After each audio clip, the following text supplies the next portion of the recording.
Alors, shalom, bien-aimé, j'espère que tu vas bien. Moi, je vais bien par la grâce de Dieu. Bienvenue sur Momentum Press, l'instant réservé à l'exhortation, les enseignements, le partage, la prêche tirée des Saintes Écritures. Alors, ce jour, toi et moi, je voudrais qu'on puisse s'entretenir sur une thématique plutôt très importante, une thématique alléchante, qui va changer quelque chose dans le cours de ta vie. Alors, bien-aimé, merci d'être là. Merci de nous accompagner tous les jours. Que Dieu te bénisse. Le thème de ce jour, c'est « Tu n'as pas été créé pour souffrir en silence ». Tu n'as pas été créé pour souffrir en silence. Bien-aimé, beaucoup de personnes vivent avec une souffrance intérieure. Généralement, on les voit sourire à l'extérieur, mais intérieurement, elles sont épuisées. Alors, fatiguées de toujours porter les autres, fatiguées de cacher leurs blessures, fatiguées de donner sans jamais recevoir, fatiguées même de faire semblant d'aller bien. Et avec le temps, certaines finissent par croire « ma souffrance est normale ». Personne ne comprend vraiment ce que je ressens. Mais aujourd'hui, bien-aimé, Dieu veut te rappeler une vérité assez profonde. Oui, une vérité assez profonde. Elle est la suivante. Mais aujourd'hui, comme je l'ai dit, Dieu veut te rappeler une vérité assez profonde, assez puissante. Tu n'as pas été créé pour vivre détruit intérieurement. Tu n'as pas été créé pour souffrir intérieurement. La Bible, lui, second, nous révèle un Dieu qui ne prend pas plaisir à voir ses enfants vivre dans une souffrance. Dieu veut aussi prendre soin de toi. Oui, bien-aimé, Dieu veut aussi prendre soin de toi, quel qu'en soit ce que tu traverses, quel qu'en soit le défi que tu traverses, quelle qu'en soit la montagne que tu traverses, quel qu'en soit le Goliath qui est dans ta vie. Dieu veut aussi prendre soin de toi, bien-aimé. Beaucoup prennent soin des autres, de leur travail, de leurs responsabilités, mais oublient leur propre âme.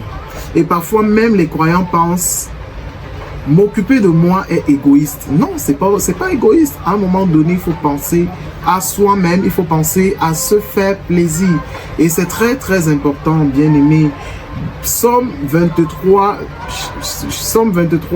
verset 2 le dit. Il me fait reposer dans de verts pâturages. Il me dirige près des eaux paisibles. Alors remarque ceci, Dieu ne pousse pas toujours. Parfois, il fait reposer. On comprend ce que ça signifie, n'est-ce pas? Parce qu'un cœur constamment épuisé finit par s'éteindre intérieurement. Donc, arrête donc de te négliger, bien-aimé. Bien-aimé, certaines personnes donnent tellement aux autres qu'elles oublient leur valeur propre, qu'elles oublient de se mettre en valeur.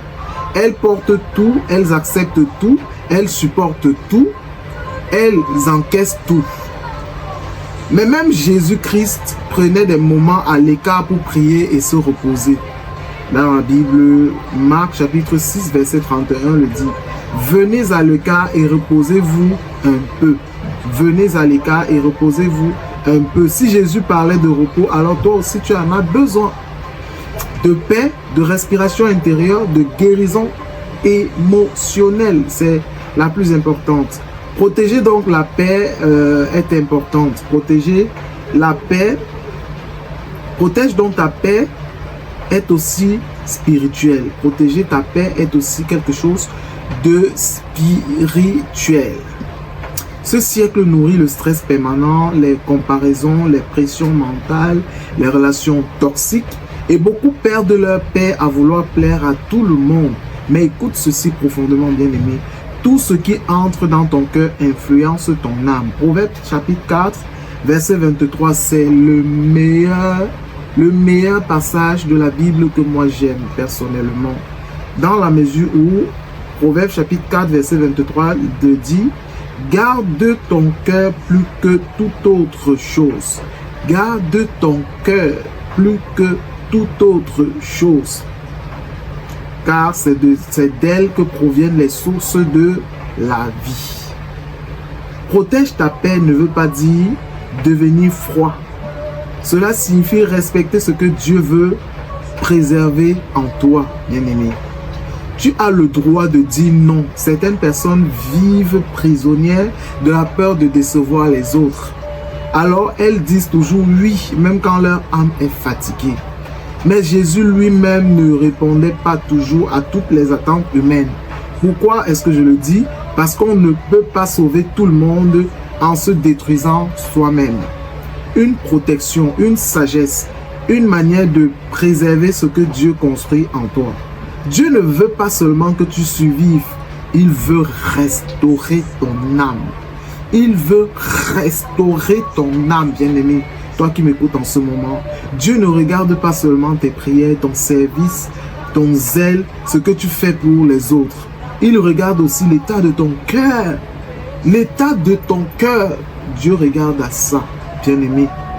Il regarde aussi à l'état de ton cœur. Il faudrait que je le répète autant de fois pour que tu puisses comprendre à quel point cela est important.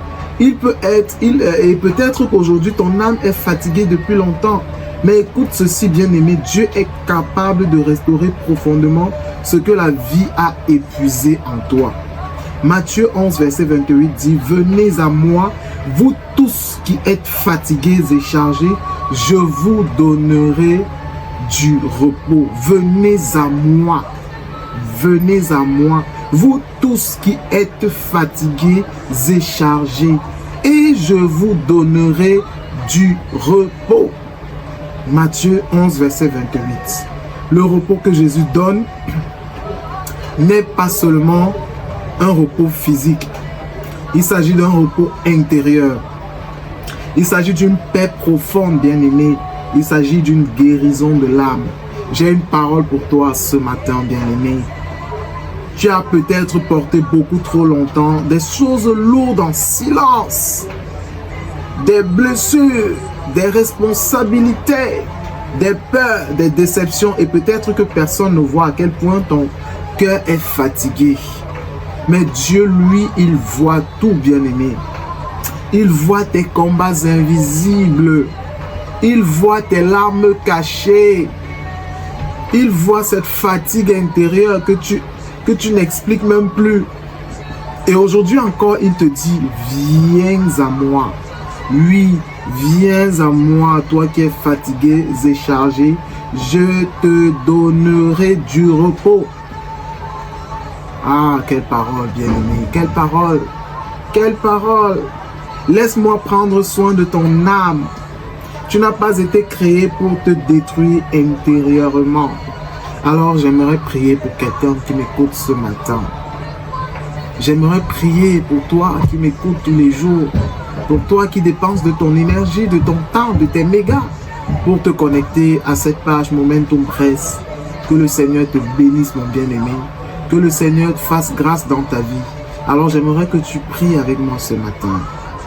Seigneur Jésus, tu vois les personnes qui sourient devant les autres, mais qui pleurent intérieurement. Tu vois ceux qui sont épuisés émotionnellement, mentalement et spirituellement. Ceux qui donnent beaucoup, mais qui se sentent vides à l'intérieur. Aujourd'hui, Père, viens restaurer les âmes fatiguées. Viens restaurer les âmes fatiguées, Yahweh. Là où il y a trop de pression, apporte la paix, Yahweh. Là où il y a des blessures cachées, apporte la guérison, Père. Là où il y a le découragement, allume l'espérance. Seigneur, apprends-nous à prendre soin de notre âme sans culpabiliser. Seigneur, apprends-nous à prendre soin de notre âme sans culpabiliser. Apprends-nous à nous reposer en toi, Père.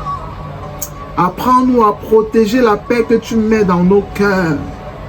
Apprends-nous à protéger la paix que tu mets dans notre cœur, Père. Brise les chaînes de la fatigue intérieure, de l'anxiété silencieuse, des pensées lourdes qui consument lentement notre âme. Et pour ceux qui se sentent oubliés et qui m'écoutent en ce moment, Père éternel, Dieu Tout-Puissant, rappelle-leur qu'ils comptent aussi à tes yeux. Rappelle-leur qu'ils comptent aussi à tes yeux, Père. Seigneur, serre contre ton cœur ceux qui souffrent en silence. Console ceux qui n'ont plus la force de parler. Relève ceux qui avancent avec un cœur épuisé. Et que ta présence devienne sur eux un refuge.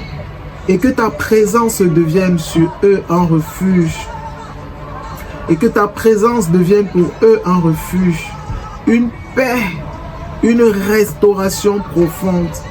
Merci parce qu'avec toi, même une âme fatiguée peut revivre.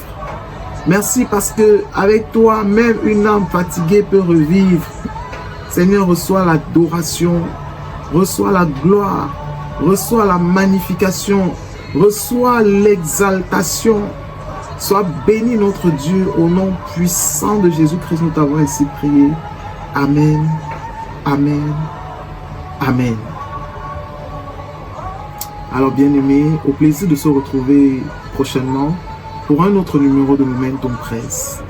Que Dieu te bénisse, qu'il te fasse du bien, qu'il prenne soin de toi. Sois éternellement béni dans le nom de Jésus. J'ai ainsi prié. Amen.